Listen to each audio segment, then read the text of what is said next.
Assalamualaikum warahmatullahi wabarakatuh. Sahabat RM semuanya, pada video kali ini kita akan membahas peluang. Peluang yang kita bahas adalah kejadian sederhana. Syarat mempelajari materi ini adalah telah memahami tentang pencacahan yang terdiri dari aturan perkalian, permutasi, dan kombinasi. Video tersebut sudah tersedia di channel Rahmat Matematika. Kita ulang kembali peta konsep tentang peluang. Peluang yang telah kita bahas adalah pencacahan, terdiri dari aturan perkalian, permutasi, kemudian kombinasi. Ini sudah tersedia di channel Rahmat Matematika. Syarat inilah kita gunakan untuk membahas tentang kejadian sederhana dan kejadian majemuk. Setelah nanti kejadian sederhana, dengan menerapkan teori peluang, kita akan bahas tentang kejadian majemuk yang terdiri dari perkalian peluang, peluang komplement, dan peluang gabungan. Ruang sampel dan kejadian. Perhatikan sekeping mata uang logam dengan sisi-sisi angka dan gambar. Ini merupakan sisi angka. Biasa dilambangkan dengan huruf A. Artinya angka. Sedangkan gambar ini merupakan sisi gambar dan biasa dilambangkan dengan huruf G.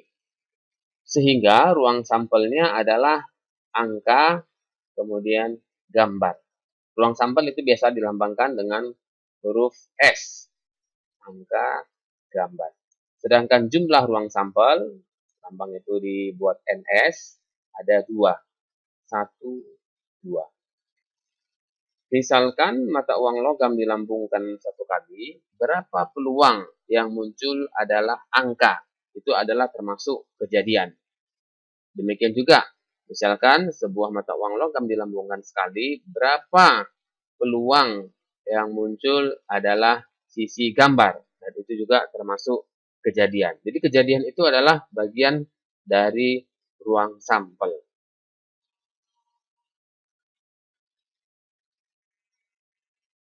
Perhatikan pelemparan sebuah dadu berisi 6. Ini ada dadu 6, 3, 4, dan kemudian ada di sisi yang lain, kemudian sebelah belakang dan di bagian bawahnya. Kemungkinan muncul atau ruang sampelnya tadi, tentu mata dadunya itu kemungkinannya bisa 1, 2, 3, 4, 5, 6. Sehingga S-nya itu nanti kita tuliskan 1, 2, 3, 4, 5, 6. Dan NS-nya ada 6. 1 maksudnya adalah mata 1. 2 maksudnya adalah mata 2. 3 maksudnya adalah mata 3. Mata 3 contohnya gambar yang ini. 1, 2, 3. Matanya ada 3 dan seterusnya. Sebagai latihan, tentukan ruang sampel dan banyaknya anggota ruang sampel. Yang pertama pada pelemparan 2 buah mata uang logam. Yang kedua pada pelemparan 2 buah dadu. Banyaknya anggota ruang sampel yang dimaksud dalam soal ini adalah NS. Sedangkan ruang sampelnya itu tentunya S. Terlebih dahulu kita tuliskan anggota himpunannya yang mana saja, baru kita tuliskan NS-nya. Sebagai petunjuk pada pelemparan 2 buah mata uang logam, berarti ketika dilempar, bisa misalnya nanti terjadi uang logam yang pertama angka, uang logam yang kedua gambar.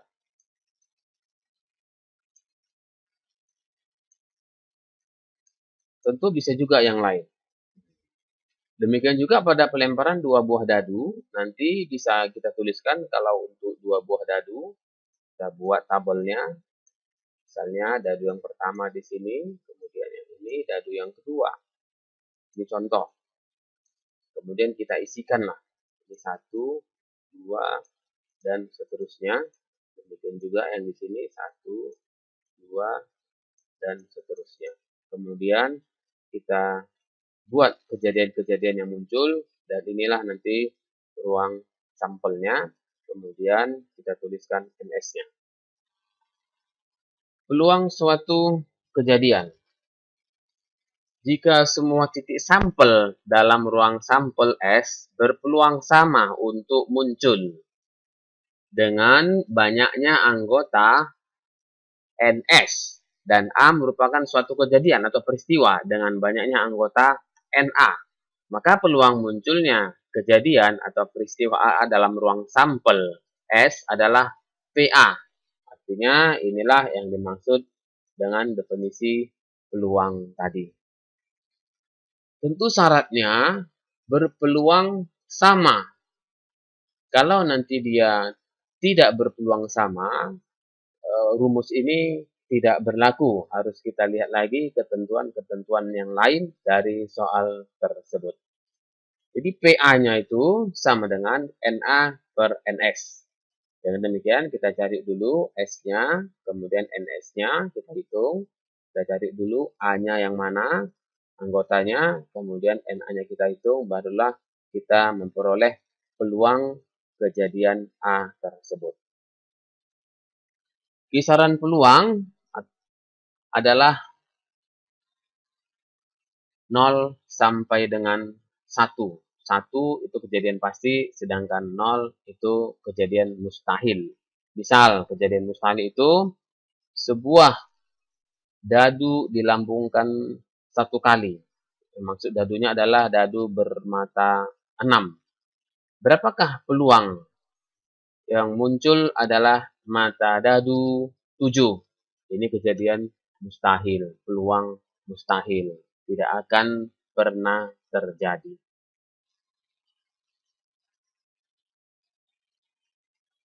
Contoh, pada pelemparan sebuah dadu sebanyak 1 kali, tentukan peluang munculnya mata dadu, genap, ganjil, prima, komposit. Jadi kita lihat dadu yang dimaksud adalah dadu bermata 6. Kemudian sebanyak 1 kali. Sebanyak 1 kali. Ini masih kejadian sederhana. Genap berarti 2, 4, 6. Ganjil 1, 3, 5. Prima 2, 3, 5. Komposit itu adalah yang memiliki faktor lebih dari 2. Contoh bilangan komposit 4. 4 itu kan faktornya 1, kemudian 2, dan 4. Jadi faktornya ada 3. Bilangan komposit itu adalah bilangan yang memiliki faktor lebih dari 2. Karena 4 ini lebih dari 2 faktornya, berarti 4 termasuk bilangan komposit. Tentunya nanti juga 6.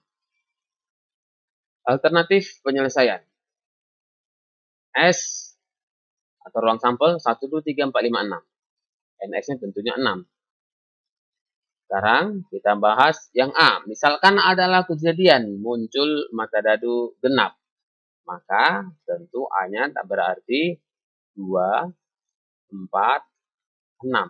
Inilah yang genap.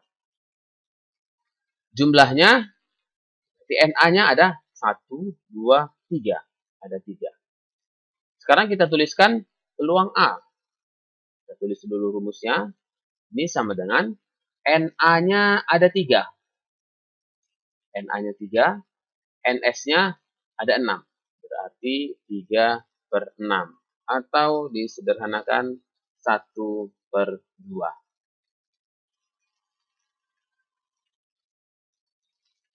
Untuk soal yang B, C, dan D sebagai latihan.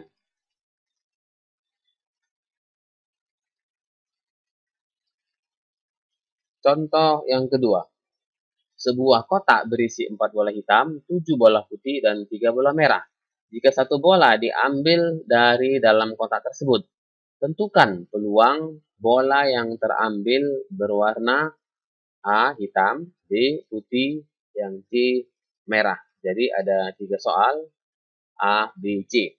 Alternatif penyelesaian. Jadi kita tuliskan dulu semestanya. Hitam ada 4, berarti kita beri lambang nanti H1, H2, H3, H4. Putih ada 7, kita beri lambang P1, P2, P3 sampai nanti P7. Kemudian merah ada 3, berarti M1, M2, M3. Pada prinsipnya memberikan huruf ini terserah, tapi jangan sama. Jangan kita buat nanti di sini misalnya A1, A2, A3, A4, kemudian di sini A1, A2, A3, A4, A5, A6, A7. Itu tidak boleh. Nanti dia menjadi bermakna 2 A-nya. Yang mana yang dimaksud dengan A1 tadi? Hitam atau putih. Sehingga sebaiknya diberikan dengan huruf yang berbeda. Seperti contoh ini tadi. Sekarang kita tuliskan semestanya. Sampai tentu M3. Kita hitung 1, 2, dan seterusnya. Setelah dihitung, ternyata NS ada 14. Atau boleh juga dengan cara 4 tambah 7, 11, tambah 3, 14. Kita jawab yang A. Misalkan A adalah kejadian terambil bola hitam. Maka kita tuliskan dulu kejadian A itu yang mana-mana saja. A sama dengan himpunannya tentu H1, H2, H3, H4. Ada 4. 1, 2, 3, 4.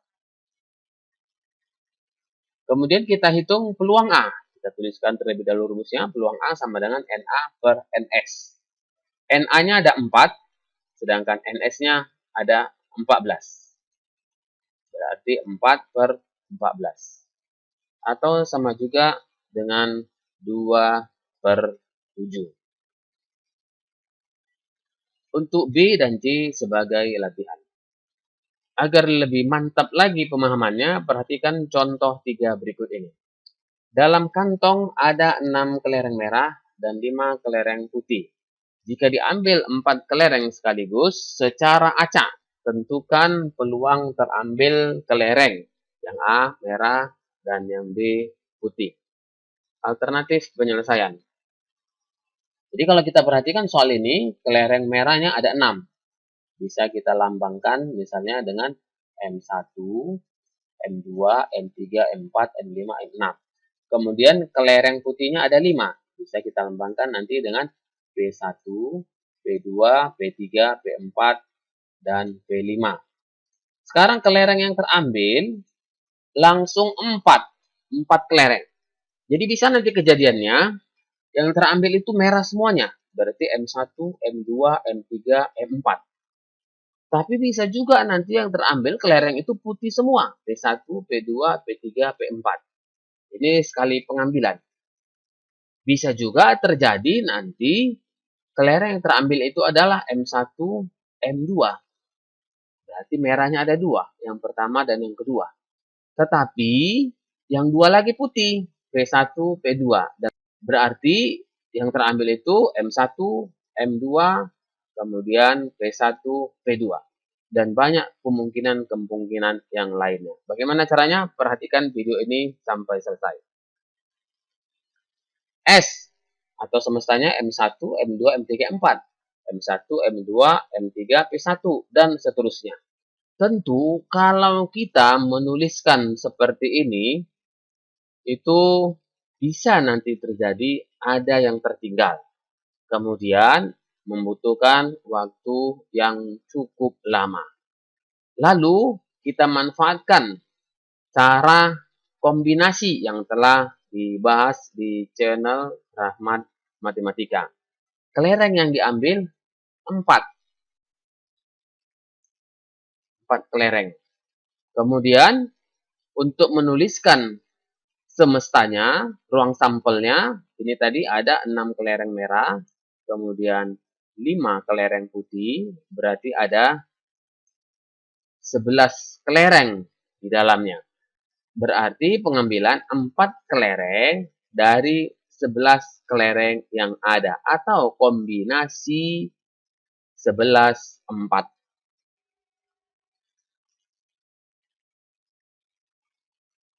Ini kita selesaikan. Yang belum memahami tentang kombinasi bisa dilihat di channel Rahmat Matematika yang telah dibahas. 11 faktorial per 4 faktorial dikali 11 kurang 4 faktorial. Itu sama dengan 11 faktorial dibagi dengan 4 faktorial dikali 7 faktorial. 11 faktorialnya kita jadikan sampai 7 faktorial. Sehingga nanti 7 faktorial dengan 7 faktorial itu nilainya 1. Kemudian ini kita kalikan, kita bagi dengan penyebutnya sehingga diperoleh nilainya 330. Jadi kalau kita tuliskan ini ada 330. Tentu waktunya cukup lama, kemudian bisa terjadi kesilapan, ada yang tertinggal. Jadi dengan cara menggunakan aturan kombinasi akan mudah kita untuk menyelesaikannya. Sekarang kita selesaikan untuk soal yang A. 4 kelereng merah yang terambil. Misalkan A adalah kejadian terambil 4 kelereng merah. Maka kita perhatikan dulu kelereng merah itu ada 6. Berarti kombinasi 6, 4. Karena kelereng merahnya ada 6. Pengambilan 4 kelereng merah dari 6 kelereng merah yang ada. Kombinasi 6, 4. Kombinasi 6, 4 itu kalau kita hitung menjadi 6 faktorial per 4 faktorial dikali dengan 6 kurang 4 faktorial. Kita jadikan yang ini menjadi 6 kali 5 kali 4 faktorial. Sehingga 4 faktorial dibagi 4 faktorial itu 1. Kemudian kita bagikan 6 kali 5, 30 dibagi 2 kali 1, 2. Atau sama dengan 15. Kemudian kita hitung berapa peluang A. Peluang A itu sama dengan NA per NS. NA-nya sudah kita peroleh 15. Sedangkan NS-nya tadi sudah kita dapat 330. Kita sederhanakan sama dengan 1 per 22. Jadi peluang terambil 4 kelereng merah adalah 1 per 22. B sebagai latihan.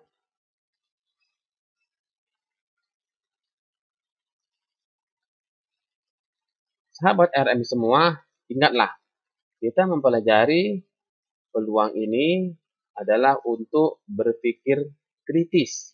Kemudian nanti digunakan untuk penelitian-penelitian. Jadi bukan dipergunakan untuk bermain judi. Allah Subhanahu wa taala berfirman di dalam Al-Qur'an surah Al-Maidah ayat yang ke-90.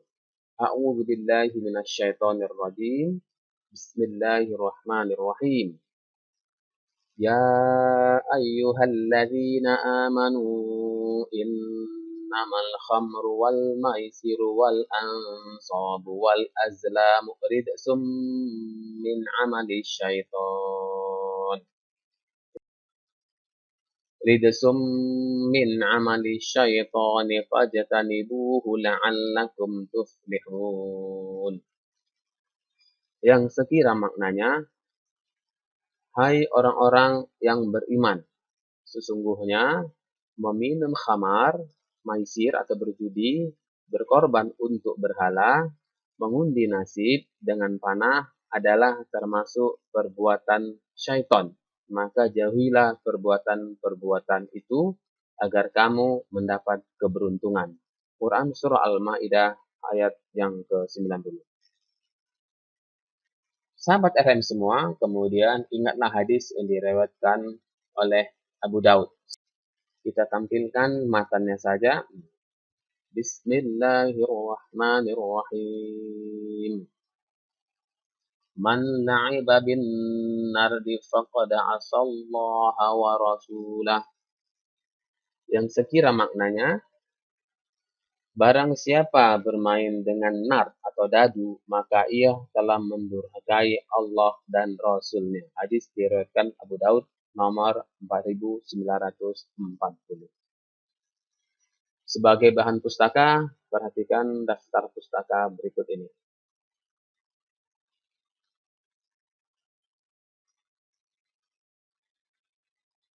Demikian, mudah-mudahan bermanfaat. Assalamualaikum warahmatullahi wabarakatuh.